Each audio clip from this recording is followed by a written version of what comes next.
مزمل یاسین و مدثر طه کیا کیا نئے القاب سے مولا نے. والسلام على سید المرسلین وعلى آلہ وصحبہ اجمعین.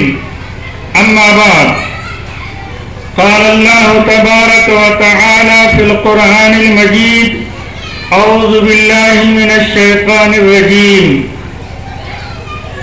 یسألونک عبادی عنی فإنی قریب اجیب دعوت الداع اذا دعان فَلْيَسْتَجِيبُوا لِي وَلْيُؤْمِنُوا بِي لَعَلَّهُمْ يَرْشُدُونَ. محترم سامعین کرام، پردہ نشی خواتین اسلام، ہم سب کے سب اللہ کے بندے ہیں اور ہر منٹ ہر سیکنڈ ہم اللہ کی مدد کے محتاج ہیں. جب تک اللہ کی مدد شامل حال نہ ہو ہم کہیں بھی کامیاب نہیں ہو سکتے یا میرا کوئی کام بن نہیں سکتا. چاہے انسان اپنی عقل سے مال پہ غرور کر لے، صحت پہ غرور کر لے، تعداد پہ غرور کر لے، مگر جب تک اللہ کی مدد شامل حال نہ ہوگی وہ انسان کسی بھی معاملے میں کامیاب نہیں ہو. جبکہ اللہ کا فرمان یہ ہے یسألونک، اے میرے نبی آپ سے لوگ سوال کرتے ہیں، آپ سے لوگ پوچھتے ہیں عبادی انی، میرے بندے میرے بارے میں آپ سے پوچھ رہے ہیں کہ اللہ کیا ہے، اللہ کہاں ہے، اللہ کیا کر رہا ہے. آپ کو کچھ نہیں کہنا ہے، آپ بس اتنا سمجھ لیجئے فإنی قریب، ہم اپنے بندے سے بالکل قریب ہیں. یسألونک عبادی عنی فإنی قریب. اب اللہ فرماتے ہیں اجیب دعوت الداع اذا دعان، میرا بندہ جب بھی مجھ سے کوئی سوال کرتا ہے، جب بھی مجھ سے مانگتا ہے، جب بھی دعا کرتا ہے تو میں اس کی دعاؤں کو سنتا ہوں، میں اس کے سوال کو پورا کرتا ہوں. جو اللہ اتنی بڑی قدرت والا، جو اللہ مجھ سے بہت قریب، جو میری دعاؤں کو سنتا بھی ہے، میری دعاؤں کو قبول بھی کرتا ہے، میرے سوال کو پورا بھی کرتا ہے. اب اللہ فرماتے ہیں اے میرے بندے جب تمہارے لیے، تم سے ہم اتنے قریب تمہارے پکار کو سنتے ہیں تو تمہارا فرض کیا بنتا ہے، تمہاری ذمہ داری کیا بنتی ہے. فَلْيُؤْمِنُوا بِي، تم مجھ پر ایمان لے آؤ. فَلْيَسْتَجِيبُوا لِي، میرے حکم کو مان جاؤ، میرے کہنے کو مان جاؤ، میری بات پر عمل کرو، میرے طریقے پہ زندگی گزارو. نتیجہ نکلے گا کیا؟ اللہ خود فرماتے ہیں لعلہم یرشدون، امید ہے تم کامیاب ہو جاؤ گے اگر تم میری بات کو مانو گے. مگر یہ حضرت انسان کا معاملہ ایک عجیب معاملہ ہے. طاقت ہے تو طاقت کے بل بوتے پہ کام کریں گے، اللہ سے مدد نہیں مانگیں گے. پیسہ ہے، پیسے کے بل بوتے پہ کام کریں گے، اللہ سے مدد نہیں مانگیں گے.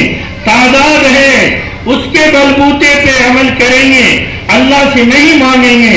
حدیث مبارک ہے، جناب محمد رسول اللہ صلی اللہ علیہ وسلم نے فرمایا من لم یسأل اللہ یغضب علیہ، جو بندہ اللہ سے نہیں مانگتا ہے اللہ کو اس بندے پہ غصہ آتا ہے.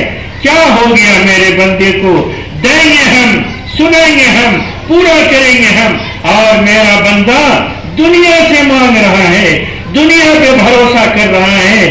مانگنا اللہ سے چاہیے، لیکن ایک بات ہے اللہ سے مانگنے کا طریقہ ایک بیٹا باپ سے مانگتا ہے، باپ سے مانگنے کا طریقہ ہے، ایک باپ اپنے بیٹے سے مانگتا ہے، باپ کے مانگنے کا طریقہ الگ ہے، ایک بیوی اپنے شوہر سے گھر کا کھانا خرچہ مانگتی ہے، اس کے مانگنے کا طریقہ الگ ہے، ایک داماد اپنے سسر سے مانگتا ہے، مانگنے کا طریقہ الگ ہے، سب اپنے انداز سے مانگتے ہیں۔ اگر کوئی سالہ، کوئی سسرال کے آدمی سسر سے مانگنے پہ منع کرے تو داماد کہتے ہیں آخر ہم مانگے کس سے، یہ میرے سسر ہیں۔ بیٹا کہے گا ہم مانگے کس سے، یہ میرا باپ ہے۔ بیوی کہے گی ہم مانگے کس سے، یہ میرا شوہر ہے۔ اچھی بات ہے، مانگنا چاہیے۔ اور ہم جو دعا کرتے ہیں شاید ہم کو دعا کی فرصت بھی نہیں ہے، ہم تو مانتے بھی نہیں ہیں۔ آپ برا مانیں گے، دیکھا ہے مسجد میں، میلاد میں، تبلیغ جماعت کے اجتماع میں دیکھا ہے لوگ دعا عاجزی سے نہیں مانگتے ہیں۔ بہت سارے لوگ تو دعا مانگتے ہیں، دعا مانگنے کا طریقہ یہ ہے، مسنون طریقہ، یہ سینے کے برابر میں ہاتھ رہنا چاہیے، ہاتھ کے دونوں بیچ میں گیپ رہنا چاہیے، تاکہ اللہ جو دے رہا ہے وہ بھرے نہیں، دیتا رہے۔ اتنا فاصلہ اس طریقے سے لو لگا کے، اور ہم تو دعا مانگتے ہیں ایسے ہاتھ کو کرتے رہتے ہیں اور دعا بھی مانگ رہے ہیں۔ اگر مسجد میں ہے تو گھڑی پہ نگاہ رہتی ہے، اگر بغل میں کوئی بات کر رہا ہے اس پہ نگاہ رہتی ہے۔ اللہ سے واسطہ دیجئے، اگر عربی نہ آوے اردو ہی میں کہیے۔ ایک شخص مسجد نبی کے کونے میں بیٹھ کے دعا کر رہا تھا۔ میں گزارش کروں گا جہاں تک میری آواز جا رہی ہے، تمام مرد حضرات، تمام میری ماں اور بہنیں، آپ اس دعا کو غور سے سنیں گے، کام دے گا۔ مسجد نبی میں بیٹھ کے دعا کر رہا تھا۔ اللہ تعالیٰ سے مانگنے کا طریقہ عربی میں اگر مانگیں تو یہ کہنا چاہیے اللہم انی اسألک، اے اللہ میں آپ سے سوال اس لیے کر رہا ہوں، میں آپ سے اس لیے مانگ رہا ہوں، میں آپ سے دعا اس لیے کہہ رہا ہوں بِأَنَّكَ أَنْتَ اللَّهُ، اس لیے کہ آپ میرے اللہ ہیں۔ اگر یہ جملہ کہہ کے کوئی دعا مانگے گا اللہ نہیں ٹھکرائے گا۔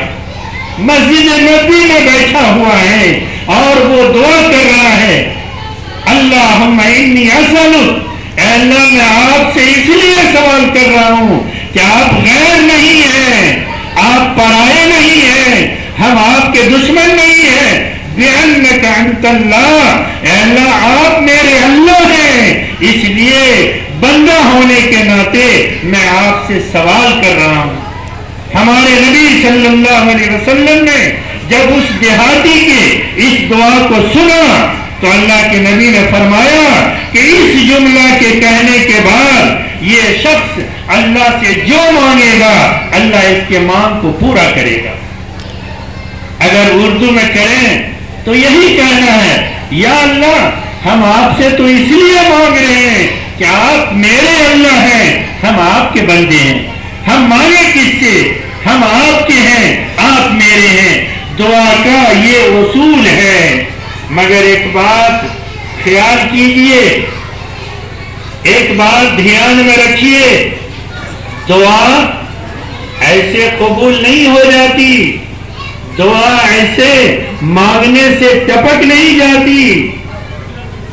اللہ کے نبی صلی اللہ علیہ وسلم نے فرمایا الرجل یطیل السفر، سارے آدمی دھیان سے سنیں گے، الرجل یطیل السفر، ایک آدمی ایسا ہے جو لمبا سفر کیا، مان لیجئے خانہ کعبہ کا، مان لیجئے مدینہ منورہ کا، مان لیجئے مسجد اقصی بیت المقدس کا، یا اپنے گھر سے اپنے محلے کی مسجد کا یطیل السفر، لمبا سفر کیا، اور اسعس و اغبر، اتنا سفر کیا کہ اس کا کپڑا گندا ہو گیا، بال بکھر گیا،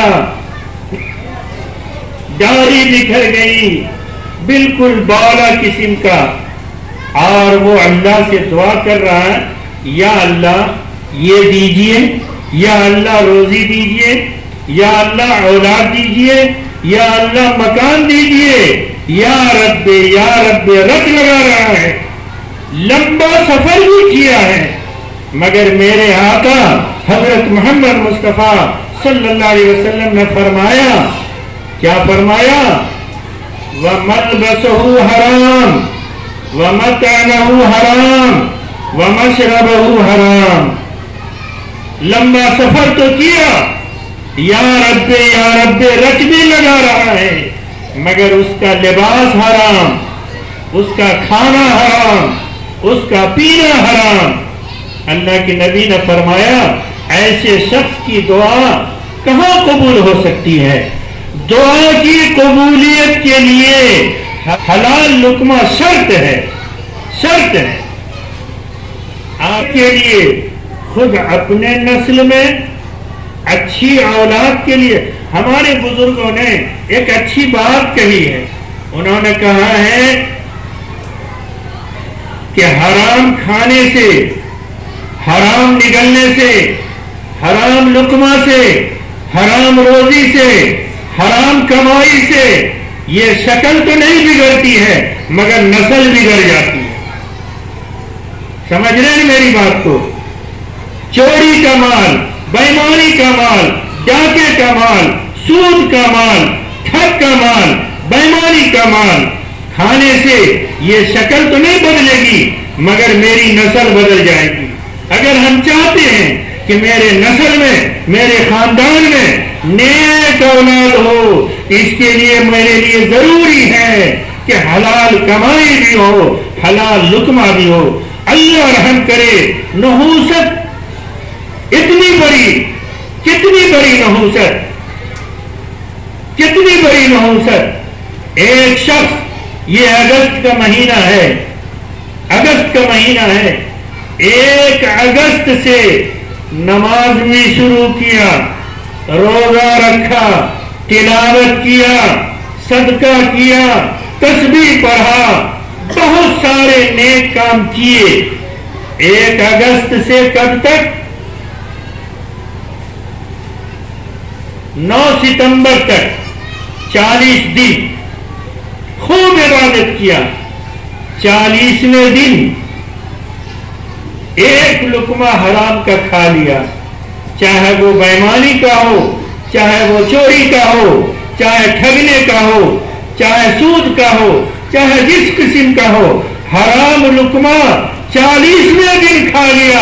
میرے نبی نے فرمایا اس ایک لقمہ حرام کھانے کی نحوست سے پچھلے 40 دن کی عبادت بیکار چلی گئی۔ کتنا بڑا ڈانٹ ہے، کتنی بڑی نحوست ہے۔ اس لیے میرے بھائی، ہم اگر سوچتے ہیں کہ میرے نسل میں نیک اولاد ہو، میری دعا اللہ سنے، میری دعا قبول کرے، اللہ سے جو مانگے وہ ملے، ضروری ہے حلال کمائی۔ اس لیے میرے بھائی، ہمارے لیے ضروری ہے اور انتہائی ضروری ہے کہ ہم حلال کمائی اختیار کریں، ہم حلال طریقہ اختیار کریں، اللہ سے دعا مانگیں۔ اور وہ جملہ بتایا، یہ جملہ کہنا نہ بھولیے، یہ جملہ اللہ سے کہیے، اللہم انی اسألک بأنک انت اللہ۔ اے اللہ، ہم آپ سے اس لیے مانگ رہے ہیں کہ آپ میرے اللہ ہیں۔ اللہ سے دعا کیجئے، اللہ تعالیٰ ہم سب کو اللہ سے مانگنے والا بنا دے، اور جو مانگنے کا طریقہ ہے اللہ وہ طریقہ سکھا دے، اور اس طریقے سے ہم سب کو مانگنے کی توفیق عطا فرمائے۔ آمین ثم آمین۔ وآخر دعوانا ان الحمد للہ رب العالمین. نبی کتنا پیارا نبی ساری دنیا